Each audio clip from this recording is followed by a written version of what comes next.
The prep is where the character's made. And I just don't mean the character I play, I mean the character in here. So for me, the prep is getting with the director, getting with the producers, getting with the writers, so in essence, it's like getting with all your coaches and your different position coaches and all the meetings that you have to have, right? So that's the work you put in. The key for me was, where does it start? What's the anchor? What's the anchor? So I could have all these ambitions and you guys have all these ambitions, which is great. It's important. I'll play this role, you'll play that role. I'll execute this thing and it'll come out this summer. You guys will execute this thing during the summer, right? When it's time to really put in a lot more work. But the key with me is just always finding what the anchor is. And the fucking anchor is getting up at 4 o'clock in the morning every day before anybody else and grounding my thought process is in the no one will outwork me. No one. I love and I respect you guys. You motherfuckers won't outwork me. All starts with this. 2 hands, putting it to work. The anchor for me has always been the work in terms of the weight room training.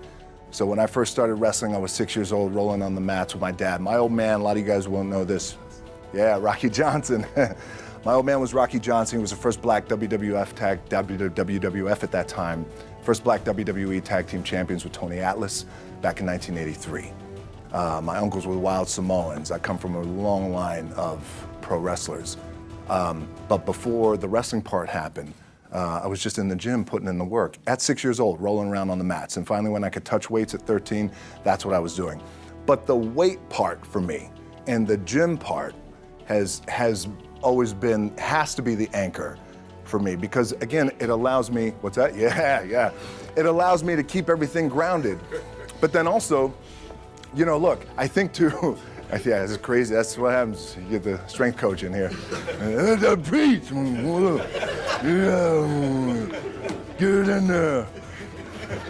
I went to Gunner's gym one time. We first moved to LA about a year ago, man. He's like, come here, DJ, look at this thing. He picked this thing up and I was like, God damn, man, what? And there's a pulley here and the thing coming out of the fucking garage there. Look at this, it feels good, right? Like, I can't.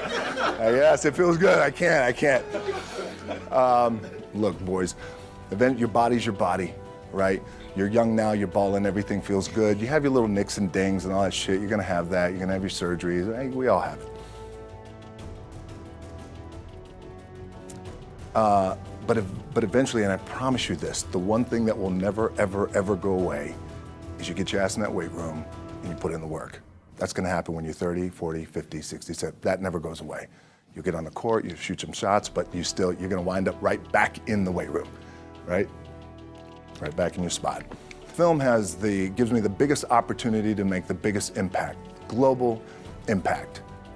I don't want to make small movies. I love and respect our movie business, but I want to make big movies that do well, and when they do well, it's not the money thing, because we have money, right? Money's good. Money's good, it ebbs and flows. It's the idea that I can impact as many people as possible with a big global movie. And when the global movie is touching $1 billion, that sounds good, right? It's good for the bank account, it's good for everybody involved, everybody's getting their piece of cake, it's great. But what that does do, I know I'm impacting people around the world by giving them some good entertainment, making them feel good, leaving the theater floating. So it's the same thing, right? When you guys have this bigger goal, say for example, when you become world champions again, as polarized as the sports world is, it's a fucking incredibly inspiring thing, even if they're not fans of your team. Even if they're not fans of your team. So think about that, you know, when you guys do that, the impact that has, the ripple effect that has for the city of LA, California, the United States, the globe, little kids. Damn, I want to be that one day.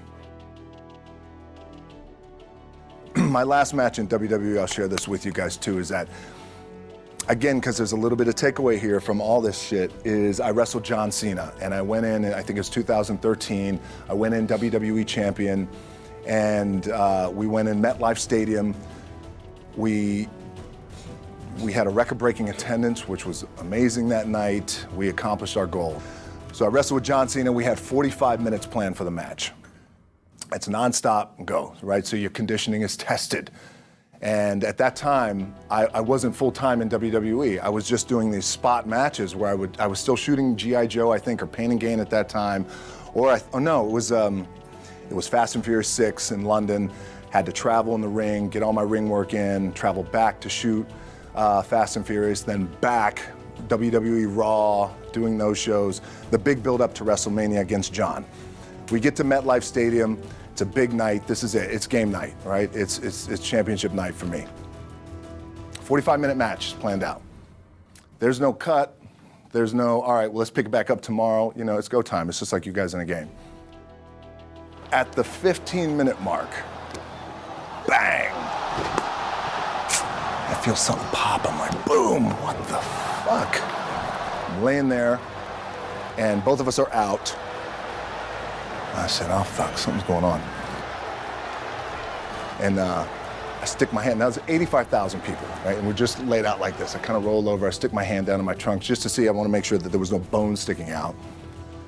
So if there's no bone sticking out, what the fuck? Something just happened. Referee comes over and he's like, Rocky, all right? And I'm like, yeah, I think I'm all right. I said, fuck. I get up, I go to step, and I can't step.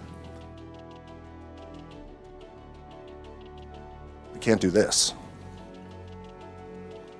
I have to use my leg like momentum. Gotta do that. So now in that moment, and you guys are gonna have these moments, you probably already had them already, where you're in the game and you're in the thick of things, and you gotta make a decision. What I gotta do? I'm gonna stay in the game, committed to the team, I committed to my team, the whole entire roster, right? And in the world of wrestling, when you have a big show like this and you have a big main event that the entire show is based around, the wrestlers will come up to the two people in the main event at some point all throughout the night in the locker room and just be like, hey, thank you for the house. I appreciate it. Thank you for the house. And what that means is that's their way of saying thank you for helping draw 85,000 people and putting a lot of fucking money in my paycheck, in my bank account. Thank you for the house. We got a lot of thank you for the houses that night. Bang.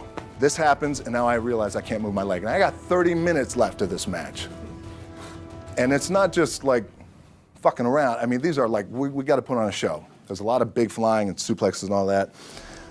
So I could tell the ref says, are you okay? And I have one moment. In this moment, it was a defining moment. I could either tell him, no, I'm done.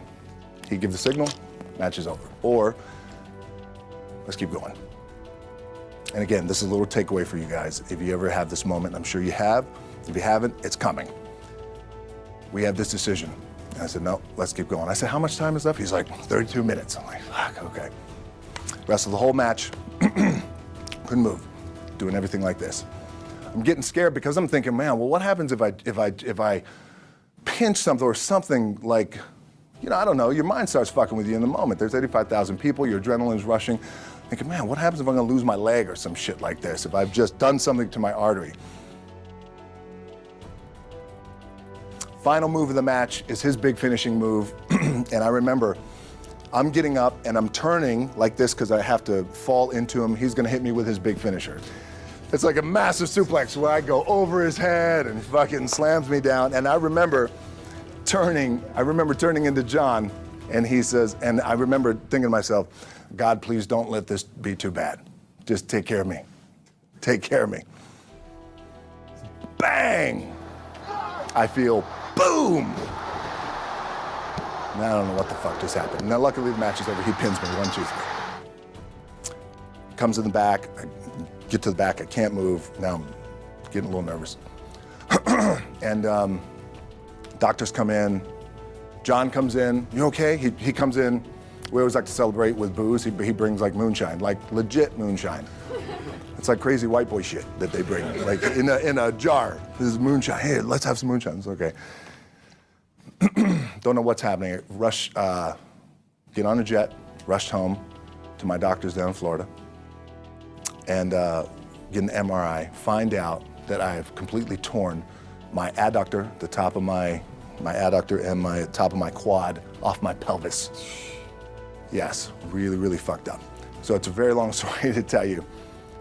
What I was proud of was to walk out on my own, but not only that, but in this fucking moment where the odds are against you, people are watching, your team's depending on you, you either say, I'm done, or this shit, whatever the fuck is going on, it's temporary, and it may fuck me up at some point down the road, but I'm not gonna let this opportunity go by without giving it my all.